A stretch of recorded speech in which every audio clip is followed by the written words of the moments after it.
Hustef? No, it's Hushtef. Oh, Hushtef. yeah. The This is something that I was not aware. Yeah, I was butchering the name originally in the first transmissions that we did, and I promised that I would go around and ask the organizers, and they were like, "Yeah, here in Hushstev. Hungarian is Hushtef." Hushstev. Okay. So, like Budapest, Hushtef. Okay. So now you know. Now I know. Now Me we're too. all on the same page, and we keep sharing the knowledge. Yeah. That's super interesting. I'm gonna make sure to say it on the stage. Uh, so speaking of stages, you just got off the stage. We have our friend Mesut.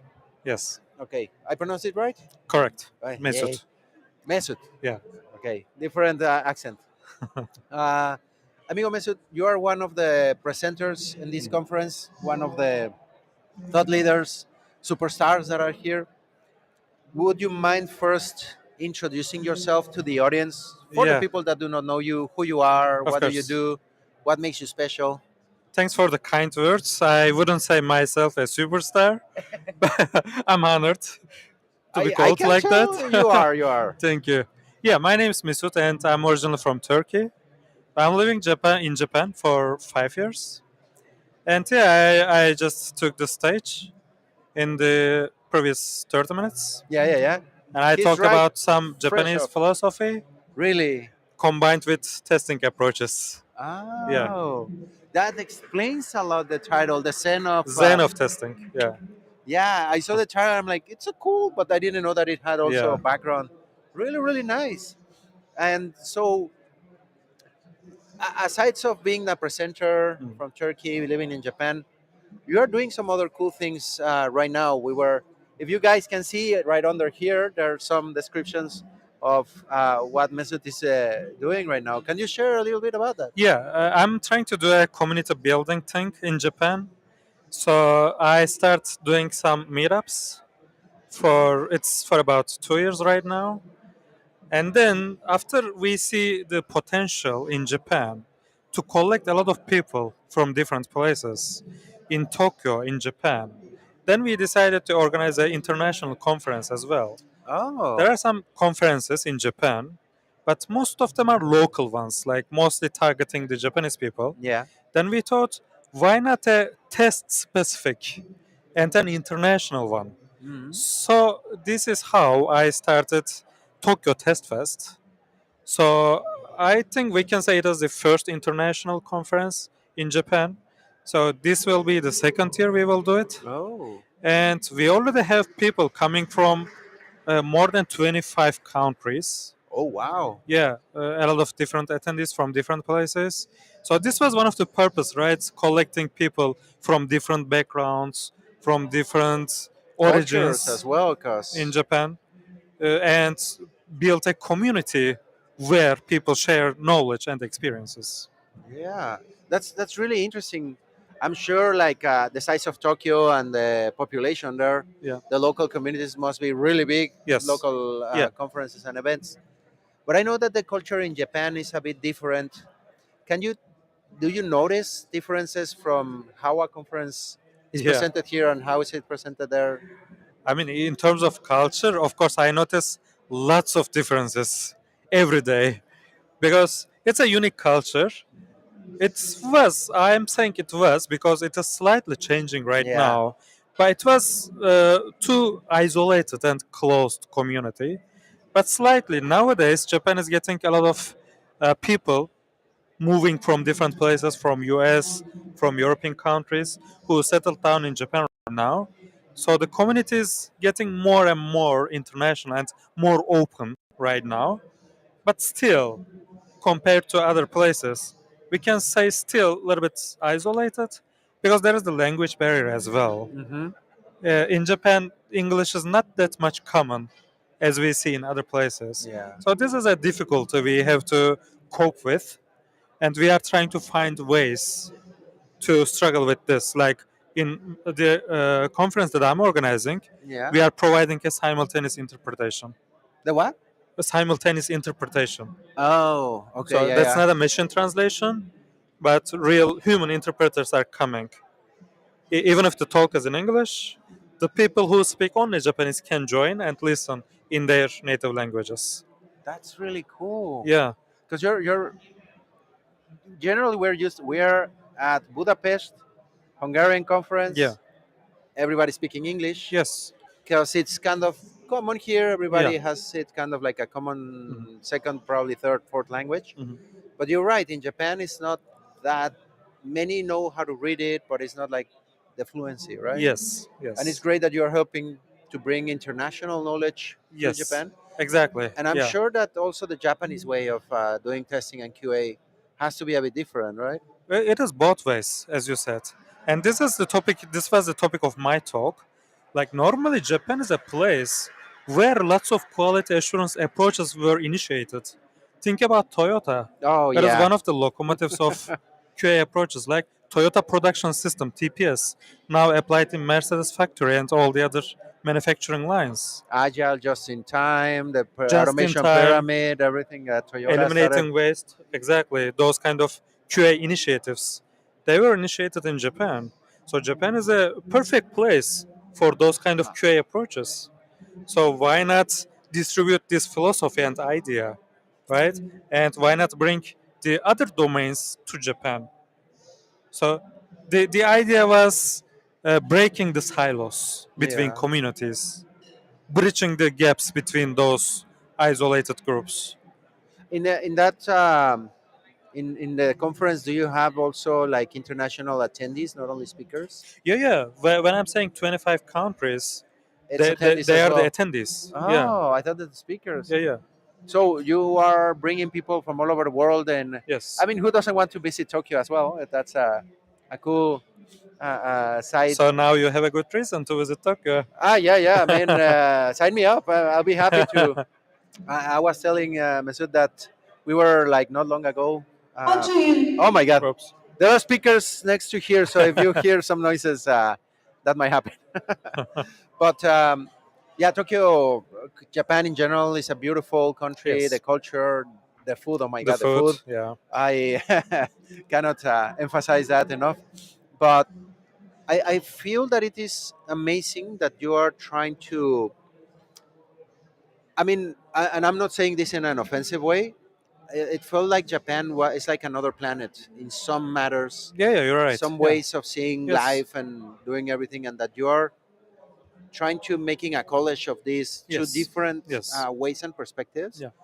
I'm sure that sparks come out of those mixes, and good things are popping up every time that you do the Yes. conference, right?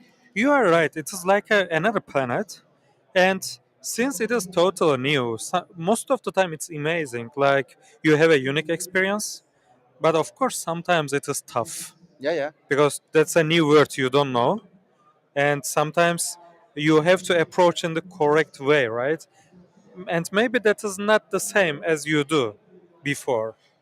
So you have to adapt to the new culture, to the new way of communication. Even the language affects a lot the daily Yeah. life.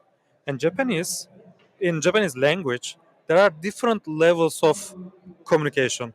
Like, when you talk to a friend, you choose some different words.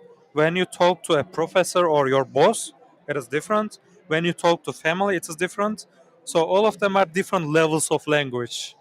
And if you do not choose the correct one, Ooh. then that might get some not beautiful reactions. Yeah, not the same. I mean, I remember some of those not the same.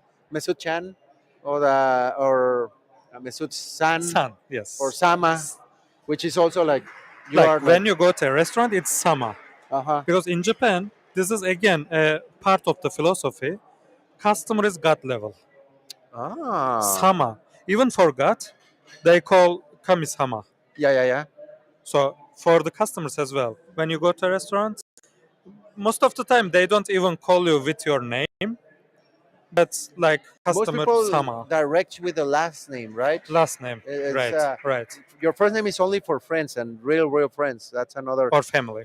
But you got me thinking as well. If the customer is Sama is like the ultimate, like oh my God, Yes.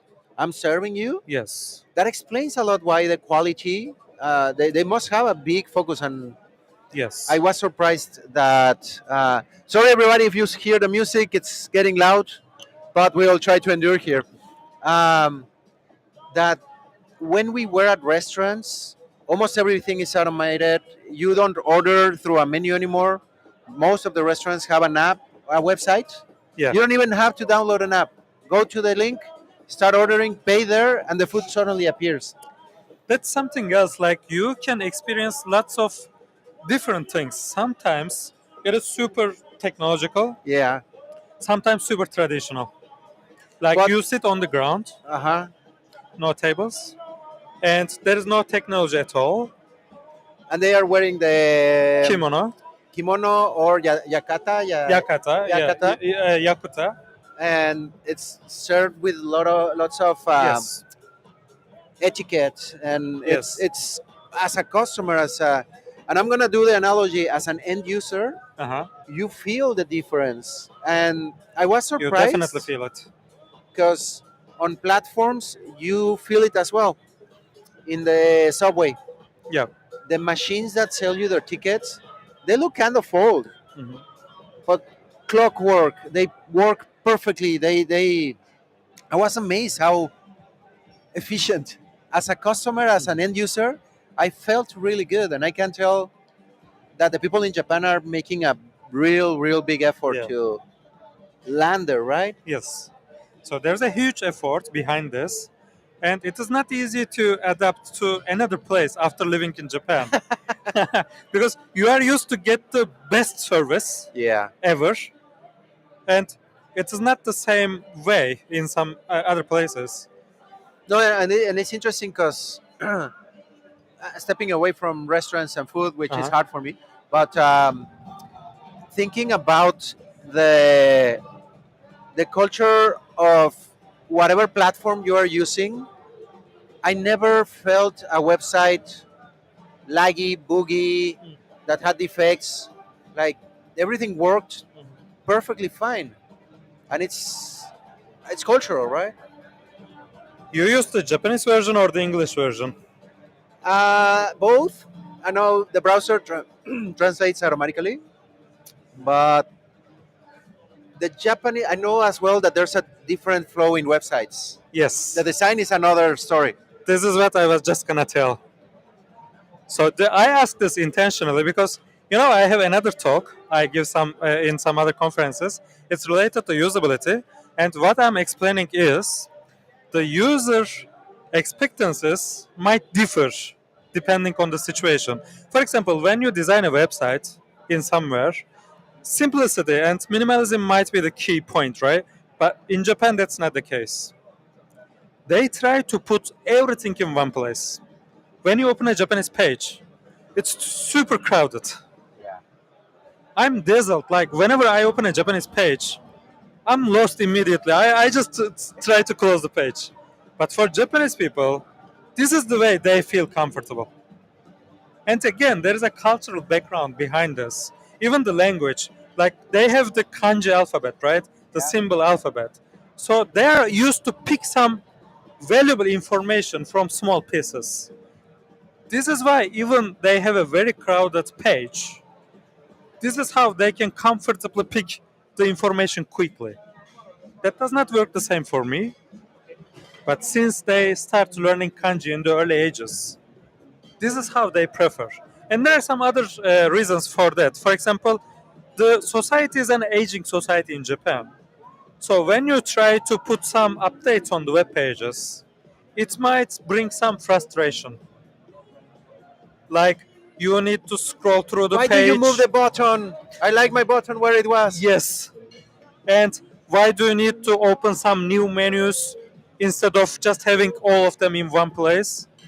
So this is why they look a little bit old-fashioned, but for them it's not old-fashioned. This is It's the most how they're efficient. most efficient. Exactly. Because, and I'm gonna draw an interesting analogy. I recently moved to Germany, and they tend to have really long words Yeah. in German. And sometimes with a single kanji, you Uh-huh. have that really long Yes. word in a Yeah. single symbol, and Yeah. it's amazing from one single. They are not pictograms, but almost.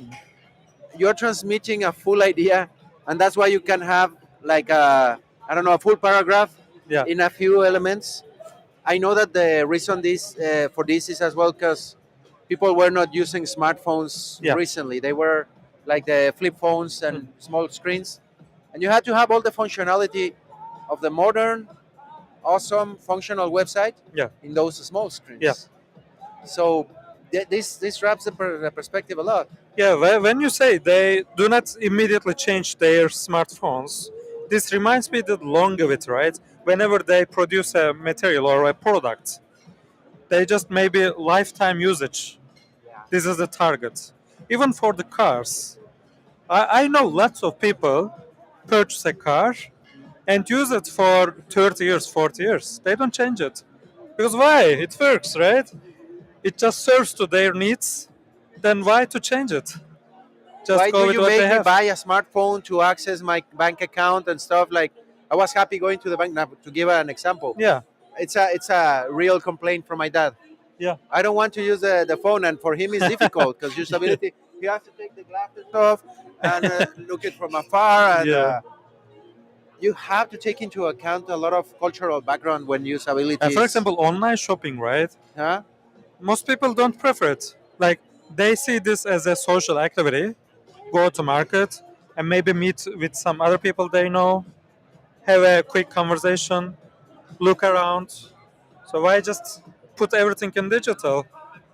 This is just a preference. So this is why I'm saying usability. What do users expect? Do not always try to put what you think as the best to everywhere. Sometimes it depends.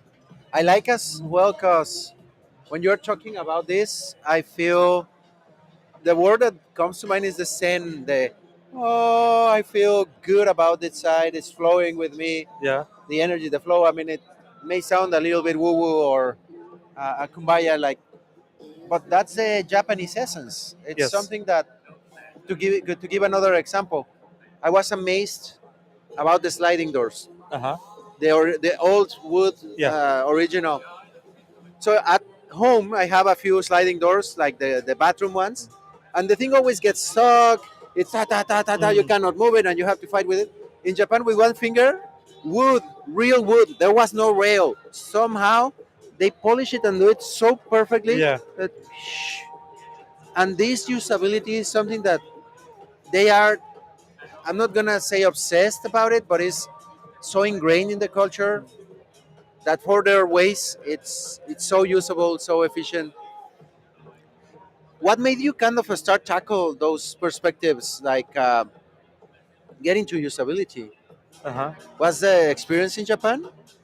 Usability. Yeah. Yeah. Yeah. Like again, sometimes you realize it is different. Normally, for example, the first time I saw a Japanese page as a tester, You were I scandalized. yes, that was totally a different experience. They put me in a project, and I was supposed to test this website, and I just immediately start complaining about this. I talked to product owners, why is this website so old-fashioned? And they didn't understand what I mean.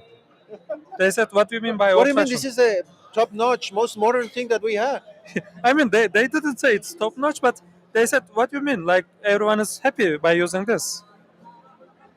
Because I feel, again, with the background and information I have, I believed it could be improved, but what the previous experience I had did not apply to that specific situation.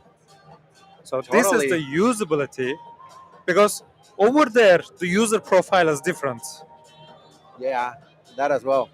It should match with the user expectation, right? Uh Or the huh. requirement. Eh, uh, oh, so many ideas that I'm overwhelmed. Yeah.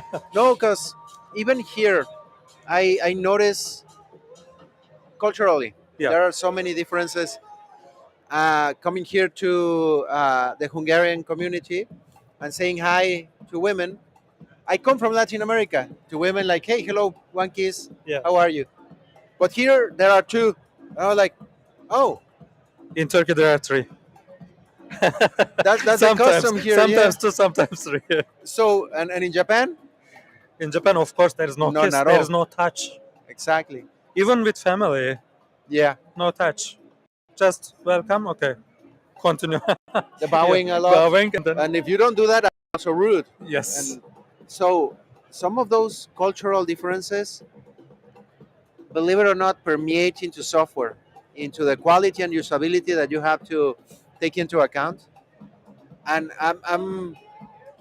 how did you start it to wrap your mind around those cues that that website wasn't ugly, wasn't unusable, that was the best? Uh-huh. How was your transition from complaining about it to saying like, okay, I see it? Because they explained me that this is what the people expect. And I also talk to the end users and really understand that they are comfortable by using this. They don't expect anything else. So then I just accept the situation. I embraced. Then I understand there can be differences. Like we don't have to push what we believe everywhere. Just accept the differences. There might be cultural reasons for this. There might be some other reasons. But again, it shouldn't be the same everywhere. Maybe what works here might not work over there. Yeah. Just accept this idea. It's you remind me a lot of a saying we have in Mexico. If everybody else is crazy but you, then you need to check yourself. Yeah, yeah. Probably because the things are a little bit backwards. Uh-huh. And I feel that was a little bit your experience, but it was great that the team was. I'm not sure if kind enough because it's part like yeah we need to explain this guy what is the Yeah, situation and make sure that he's in the same line, so that we go back to the zen state and flow yeah. because everything is very very zen oriented. I believe this is why talking to end users is very important. Yeah. Because otherwise, if you don't have any idea what they expect, what they want to see, then you will just go with what you believe and with your assumptions, but that might not be true. Yeah. Talk to them and try to understand what they expect, what they want to see, instead of assuming something. That's crazy because nowadays, I mean, just same culture, different generations. You were saying that people used to the old Yeah. technologies way of doing things. Some of the products that have to be designed nowadays, most probably you will be requested to be just swipe up. I know some pages that you just keep swiping up and more things appear in a TikTok way or things that the new generations are getting used to deal with the software. And you have to take into account that what is going to flow and probably ask, or if you are not of that generation, like, hey guys, what do you use? What do you need? What is better for you, right? Yeah, yeah. How do you suggest, like through interviews or what do you do? Yeah, there are lots of different ways you can do. I think this is more like a product management thing. But again, there are different ways you can do, like performing surveys, doing the market research, try to understand the expectations. Maybe you can do A/B testing activities Yeah, to understand which version is better for the target profiles. And after all these studies, you can have a decision to decide which one you want to go with. yeah, that's I it's so evident. I never thought A/B testing for that type, just like Yeah. for bug catching and things like that. For example, Uh, in my company, we are doing that in an experimental, in a scientific way. We have the test framework to balance the load on different versions. Like, for example, we start 5% of the load show this version oh. and start collecting some metrics, like what is the return rate of the usage, like what percent of users complete their journey if they use this version. What do you use to observe that? For observing the success, Yeah. we have lots of different metrics again. Any Like tool particular that you like? we have in-house solutions. Oh, cool. Yeah, and then if we observe that it is going well, we gradually increase the load, like start with 5%, then Oh, 10%, and if it goes well, then eventually we switch to that version. you take me to another interesting question because what's the Japanese adoption of tools? Because I have a feeling that they tend to develop in-house their own tools for QA. Am I right or It really depends. Like there are some international companies in Japan as well, and there are some traditional Japanese companies. And again, it depends on how they do. Some of them build their own solutions. Some of them just use some commercial tools. But what I observe is some traditional Japanese companies still have heavily depend on manual testing activities. Oh, They don't interesting. even use some tools, Huh. just to manually. Wow. So everybody, manual testers, if you're looking for some Yes. job, start learning Japanese. That would be the first step. Oh, that's a really good hint. Like, start learning Japanese That's the because biggest. again, language is a key point Yeah. to adapt into the society. Because sadly, I mean, if you speak English, probably you will understand some of the German words and so on. Or from me, Latin America, I understand some of the Greek Roman roots. But Japanese is like an anchor that, from our Yes. side, we have never seen, and it could be complicated. Uh, get on it, especially anime manga fans like here. Have an easier time. Watch Uh, a lot of manga. yeah. Every time that you learn new words, oh, that's why in that manga they call it that. Oh, it's gonna be super cool. It's a little bit different than daily language, but still, Yeah. you will learn a lot. No, the words that come up, that Yeah, was yeah, a big yeah. experience. Now, Mesut, uh, we're on the wrap down. To Uh-huh. wrap up a little bit, I would like to learn what are the plans for the Tokyo Test Fest. What's coming up? When? How can people get involved? Yeah, sure. Just go to the website, tokyotestfest.com, and we will do it in next month, actually, November. Oh wow! And we are still trying to grow it. Like the next plans are making it even bigger. Uh huh. We already have some workshops in it, several keynotes, regular sessions, parallel tracks, English and Japanese tracks. But the purpose is making it even bigger. It's like we are already one of the pioneer conferences in APEC area, Oh cool. but why not make it in one Keep of the growing. best in the whole world, right? More community, Yes, more impact. that's the plan. So, and with another conference, you're here at Hushdev. Yes. Uh, so, are you extending the network of conferences or creating a big community, trying to make it larger? What's the plan? In terms of Tokyo Test Fest, You're here in Hushdev, personally, and you are starting another conference. yes. What's how the plan? Do you have any collaborations or things that Oh you're yeah, yeah, saying? of course, of course. I know the organizers of the Hushdev. Uh huh. They are super nice people, and they even helped me to start Oh, Tokyo Test Fest. Yeah. so to give you some tips how to do it, and Yes. really good. Yeah. Yeah, Attila and the guys here are awesome people as well. Attila, Chila, and They are all everyone here is super nice. yeah. It's a very welcoming environment here. And as you said, the network, like not only the organizers, but also the other speakers. You know a lot of people, you meet with a lot of people, and some of them I invite to Tokyo as well. Oh, And cool. some of them are already joined. Because I'm sure that the CFPs are kind of widespread and from the Yes, community here, and that's the point, bringing people from exactly. these sites and making it Yes. more as international Yeah. as possible. So it's going to be in November, Yes, yeah, November next month, 14th. huh? November 14th. 14th. Yeah, So exactly 30 days from now. I think so. Yes. Yeah, yeah, yeah. Yeah. Yeah. Also, what day is it today, right? Yeah, I think it's October 15th today. I think, I guess. And so, in 1 month, the conference will happen. Yes. So you already have presenters. Everything is set up, Everything is aligned, settled and down. ready. Yes. Yes. Everything is ready. Are you planning to do it every November? Every November. Yes, I think so. So next year we're gonna I have think so. another one, Yes. Yes. so that people are aware. When can they look for the CFP I so that think they we submit? already decided the date for the next year as well. It will be November 13th, if I'm Oh, not wrong. The Friday, precision. whatever day it is. Friday 13th. Cool. November second week, like whichever Okay. day it is. Check it out. Yes, check it out. When do you open the CFPs for next year? I know it's a bit far. CFPs might be around March, I think. March. Yeah. People, stay tuned if you want to But go if to you Japan. registered to newsletters, we will let them know. Oh, Yeah. newsletter. Yeah. TokyoTestFest.com. Yes. Check the newsletter. Yes.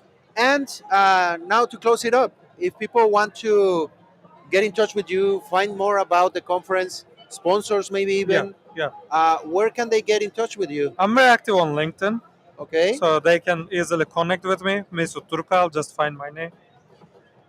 Yeah, I think that would be the easiest way. LinkedIn Yeah, is the main yeah, one yeah. nowadays. Check it down here on the screen. There's how to type the name if you were doubtful. And get in touch, collaborate, cooperate, and yeah, go to Japan. That's really cool. Share Go your to Japan, knowledge. Bring not only sharing yours, but you will learn get a lot something of from Japan the as well. yeah. There's a. I would love to be in a yukata on a stage or a kimono or something. Yeah, That would be really really cool. Just gotta be careful with the customs, not to offend anyone. I don't. yeah. There are some things that one should not do being on stage, but let's see what can we train and get together. Mesut, thank you very much. Thank you. It It has was a very been nice talk here. a real pleasure. Thank you so much. Or how is over there? Yeah. Arigatou gozaimasu. Arigato gozaimasu. uh, and well, there you have it, Mesut, founder and starter of Tokyo Test Fest conference. Stay tuned. That's really, really cool. Personally, I'm very excited. So let's talk a little bit more. Yeah, And well, that was it. Another thought leader, super special person. Yes, he's putting together a conference. That thank you counts so as a much. special, very much. And well, everybody, I think for today, this was the last interview of the day, and we will continue tomorrow. We have more interviews, more adventures. I have a talk, so we'll have a pause in between the day tomorrow. But stay tuned. This is just the first day. Push Steph. It's a conference that lasts for 2 days, three if you attended the tutorials. So stay tuned. For now, we're gonna get ready to go to a birthday party Yeah. because it's the 14th birthday of the conference. So we're gonna celebrate. I heard there's gonna be karaoke and some I games think and so. fun. Yeah, Are you into karaoke? I am. Aha! So I have another one that will be able. It's not gonna be a small room like in Let's see Japan, what we can do. but let's see what happens. Great, I count on it. So everybody, take care. Have a good one. Adios or adios, Mesut, or sayonara. Sayonara. Yeah. Sayonara. Mata. Mata Mata. ne.